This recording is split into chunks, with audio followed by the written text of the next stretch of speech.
ګرانو نازولو ماشومانو السلام علیکم. خدای دې وکړي چې جوړ روغ راغلي وای چې خپل درس ته غوږ ونیسئ. درس به بیا څنګه پیل کړو؟ بسم الله الرحمن الرحیم. آفرین. خوږو ماشومانو تاسو نننی درس د زوی حرف دی. زوی دا رقم لیکل کیږي او درې غږه لري: ز، زې، زو. لکه د زی په شان غږ ورکوي خو په بیلو کلماتو کې کار ترې اخیستل کیږي. لکه زوی د ظرف په کلمه کې. ظرف څه شي ته وایي؟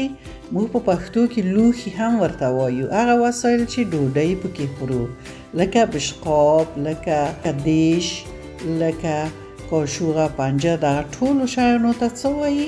د ډوډۍ خوراک ظرف وایي. او په انګلیسي کې ورته دیش وایي. دیش، ظرف. پیاله او ترموز یا چاینکې ته د چای د خوراک ظرف وایي.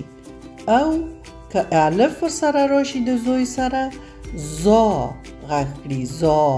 زا د ظالم په کلمه کې.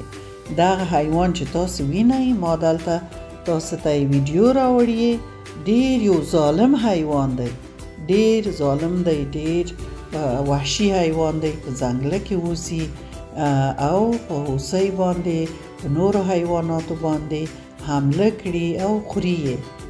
زوی د ظالم په کلمه کې د زا غږ کړي. او په انګلیسي کې ظالم ته کرول وایي.